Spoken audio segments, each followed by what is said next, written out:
Bien, ya estamos en vivo y en directo a través de la señal de Infotec 4.0 y en este caso, bueno, con el edil local por Juntos por el Cambio, Claudio Gareis, quien acompaña en la fórmula a Poli Atolaguirre. Nos ha sorprendido esto.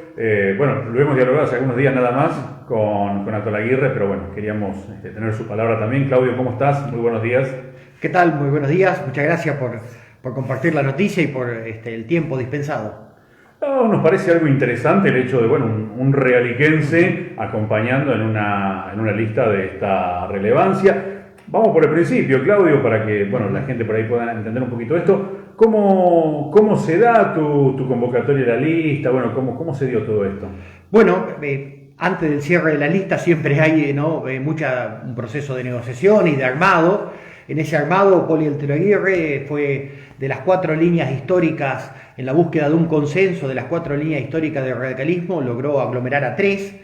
Por otro lado, yo estaba trabajando en un grupo de concejales radicales, tratando de generar diagnósticos y políticas para la provincia de La Pampa. Bueno, y en esa conjunción se dio que buscando una representación territorial, Poli me llamó, me propuso, yo consulté con el comité acá de Relicó me apoyó mayoritariamente y bueno, así se fue dando.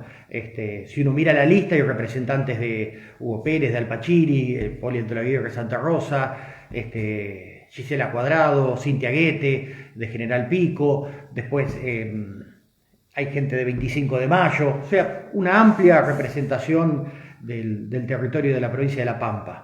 Y bueno, en ese sentido uno, desde que a uno no lo esperaba, en definitiva, pero cuando lo proponen uno va madurando la idea y en el momento histórico en el que está la Argentina, más allá de que sea un lugar como suplente, decidí participar enteramente de esta campaña, porque estamos muy cerca de un punto de inflexión. Por esto que vos me graficás, Claudio, en cuanto a quienes componen esta lista, que recordemos son precandidatos, vamos hacia una interna, hacia las PASO en realidad, se buscó darle un tinte federal, digamos, dentro de la provincia. Exactamente, que toda la geografía de La Pampa esté representada. Y en ese sentido había sido una observación crítica desde el comité de Relicó hacia el comité provincia, que el norte de la provincia de La Pampa y Relicó, por su trayectoria, merecía otra representación. Entonces, cuando surgió esta oportunidad, después de pensarlo y analizarlo, claramente uno decidió acompañar. Hubo previamente a esto, bueno, discusiones dentro del radicalismo si presentarse a estas elecciones de manera independiente o volver a integrar el Frente Juntos por el Cambio. Bueno, finalmente, lo hemos hablado con Roxana Arcari hace unos días nada más, se fue a una asamblea y la mayoría votó por nuevamente integrar este frente. ¿Cómo ves esta cuestión? No, claramente la convención, el mandato que dio es que por un lado tenemos que seguir conformando una coalición de partidos, como es una tendencia mundial, salvo Estados Unidos, pero se dio en Chile, se da en Uruguay, se da en varios países de Europa, esto de la coalición de partidos, llegó para quedarse. El mismo Frente para Todos es una coalición que incluye mayoritariamente el justicialismo. Bueno, entonces, por supuesto que tenemos que ser un frente electoral con chances competitivas y en eso tenemos que ir juntos, porque nuestro adversario es el justicialismo. Y después la convención también, la convención radical dijo que las listas tenían que ser encabezadas por lo que consideramos el partido más representativo de la provincia, que era por la UCR. En ese sentido es donde, y en esa línea es donde en el armado trabajó Poli Atolaguirre. Claudio, si bien, es una expresión de democracia pura el hecho de ir a las PASO, el hecho de que haya distintas listas, en Juntos por el Cambio, varias listas. Hay 5. No sé, claro, justamente iba a decir esto, son 5, no sé si son demasiadas o no, pero habla de muchas posturas y también muchas intenciones de participar. ¿Cómo lo ves? Y sí, es el resultado del proceso que se dio. No se logró llegar a listas de mayor grado de consenso.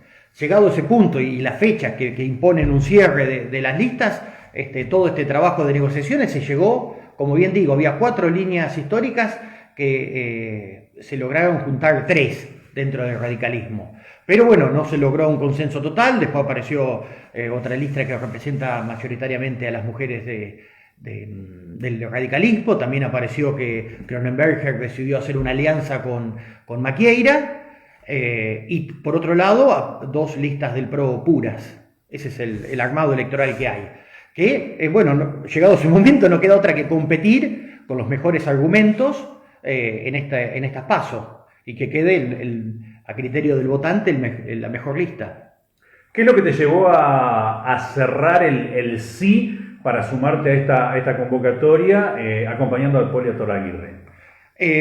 Desde una decisión racional uno dice, mira, estoy con mucho trabajo, muy ocupado, es un proceso complejo, pero después, como te decía al principio de la nota, estamos en un punto de inflexión, a esto le llamo, hay un avance de tendencia autocrática, y va a llegar el punto en donde el voto cautivo le gana al voto castigo, y ahí se pierden todos los valores de la República. Entonces, pensando también en mis hijos, yo dije esta batalla electoral, la quiero participar a fondo. Ese fue el motivo principal, desde lo personal, por un lado, y desde lo institucional, es que una vez que le dan a Relicó un lugar que venía solicitando, diciendo que el norte de la provincia de La Pampa tenía que tener representación, que lo ofrecen, uno no puede ser tan mezquino de decir que no. Esa conclusión de las dos cosas llevaron a la decisión. Perfecto. ¿Cómo ves la cuestión a nivel provincial? Bueno, teniendo en cuenta una hegemonía histórica del justicialismo, ¿cómo está Juntos por el Cambio para enfrentarlos en estas próximas elecciones? Bueno, justamente se da esta tendencia que digo. Hay un voto que es muy cautivo, que tiene que ver con las políticas clientelares, y también hay que decir que a lo mejor el gobierno de la provincia de La Pampa no es lo mismo que el gobierno de Formosa, o sea, es un poquito mejor. Y en ese sentido, en la elección del 2017 estuvimos cerca, pero la verdad es que el Partido Justicialista ha marcado una hegemonía desde hace un montón de tiempo, y esto también se da cuando hay políticas de carácter feudales, ¿no? Donde hay un voto cautivo muy fuerte. Y la oposición, evidentemente, también hay que decirlo, hay una falta de talento político, quizás porque en todos estos años no logró presentar ofertas que lograran hacer pensar al votante de La Pampa que era la mejor alternativa. Entonces es una conjunción de dos cosas. En ese sentido, por eso es que había decidido participar también de un grupo que lo principal es ¿qué políticas ofrecemos para el pampeano? ¿De qué manera, cuál es el mejor camino para desarrollar la provincia de La Pampa? Eso no se logra semanas ni meses antes de las elecciones. Eso tiene que ver con un trabajo profundo y de análisis previo de mucho tiempo. Vos hablas de generar cambios. ¿Cuál es la propuesta que ustedes pretenden impulsar, pretenden llevarle al pampeano para seducirlo y obtener el respaldo? Bueno, uno tendría que ver primero cuáles son los problemas que está atravesando la Argentina, porque esto es lo que es Senado, es representar a la provincia de La Pampa, lo que es Cámara de Diputados, representar a los pampeanos. ¿Cuáles son, en una elección que es de carácter legislativo, ¿no? Que no se definen los ejecutivos? En ese sentido uno tiene que identificar cuáles son los principales problemas. Bueno, está claro, hay un problema grave de pobreza, que se acentúa cada vez más con la inflación, hay problemas estructurales de educación que se traducen también en pobreza. Entonces, y hay no es que haga falta trabajo, sino hay una gran disociación entre los trabajos que son demandados y las capacidades que ofrecen los trabajadores. Eso por tocar algunos de los temas, ni que hablar de la cuestión sanitaria. Entonces, ¿qué es lo que vemos? ¿Qué características tiene la Argentina? Para después decir lo que vamos a hacer. Argentina claramente no soluciona sus problemas, siempre están. Siempre están los grandes problemas, no se solucionan, se maquillan. Esa es una cuestión. Argentina generalmente siempre prioriza las cuestiones de corto plazo por sobre el largo plazo. Ahora, cuando pasa mucho tiempo priorizando el corto plazo sobre el largo plazo, decisiones de carácter populista, en algún momento te pasa factura. Y eso es lo que nos está sucediendo. Otra característica de Argentina: no aprende de sus errores. Ejemplo, la emisión monetaria, la inflación. No aprendemos de nuestros errores. Argentina no identifica con claridad los caminos de salida como sociedad. Y en el seno familiar, frente a un panorama desolador de tanta pobreza, la familia tampoco identifica que es a través del sacrificio y el estudio, la preparación, es que se sale de la pobreza. Frente a ese panorama de líneas generales, las propuestas que vamos a tener van en línea cómo fortalecemos la educación, cómo recuperamos la cultura del trabajo, cómo se hace para que los jóvenes entiendan que ese es el camino, que es una batalla cultural, y también, claramente, la defensa de los valores republicanos, ¿no? Esto de la igualdad ante la justicia, el fortalecimiento de las instituciones, esas cuestiones que han tenido todos los países que les ha ido bien. Uno arma un conjunto de países, en general las instituciones son sólidas, son fuertes y han prosperado. En cambio, ve un conjunto de países y es hacia donde parece que el destino de la Argentina quiere ir, hago un listado, digo, para que se entienda, Venezuela, Corea del Norte, Cuba, que les ha ido muy, muy mal.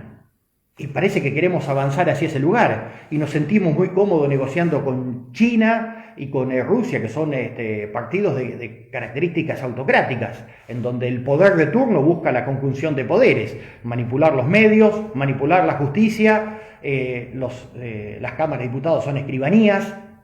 Frente a ese conjunto, entonces, ante ese panorama, es que hay que plantarse con mucha claridad sobre valores republicanos, fortalecer la educación y recuperar cultura de trabajo.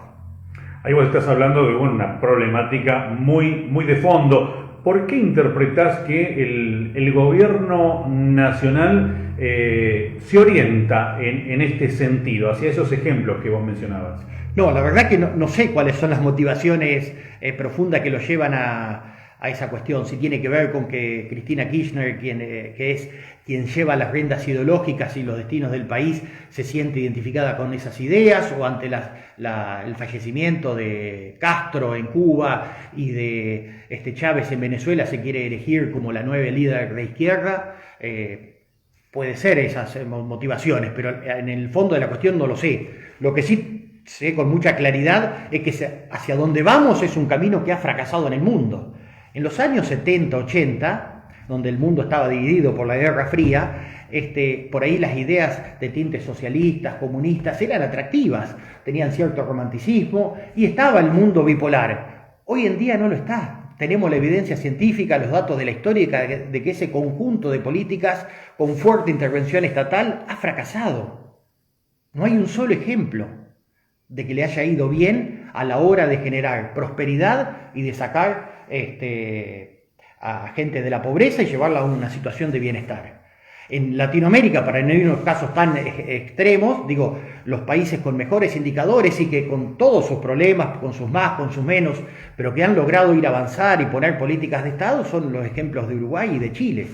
Chile probablemente el país que va en camino, no se sabe, a ser un país desarrollado. En cambio, nuestro país, con todo el enorme potencial que tiene, sucumbimos y estamos en números cada vez peores. Claudio, para cerrar, Sí. tu mensaje a la comunidad. Bueno, yo en esto de que la comunidad vota cuestiones muy fugazmente y por imágenes, la invitación es a que piensen, a que se comprometan, a que pregunten, a que investiguen y que a través del voto también que pedimos que nos acompañe y que nos evalúe previamente, ¿no? Que nos conozca, que nos evalúe y después le pedimos que tenga un voto un poquito más racional, que se anime a pensar. Estamos frente a un momento que puede ser un punto de bisagra, porque si se consolida este gobierno de características, vuelvo a insistir, autocráticas, en donde tenemos un camino en donde el voto cautivo, porque no le queda otra que tener una dependencia del Estado, se consolida fuertemente y vamos hacia un modelo como tenemos experiencias en Argentina de Santa Cruz, Formosa, frente a modelos de otras provincias que son más interesantes. Tenemos la vecina provincia de Córdoba, en donde la cuestión privada tiene otro peso, el desarrollo privado, la libertad, la independencia. Si buscamos para ese lado, le pedimos que nos acompañe, si creen que ese es el camino. Claudio, te agradezco muchísimo. Muchas gracias a vos por el tiempo dispensado.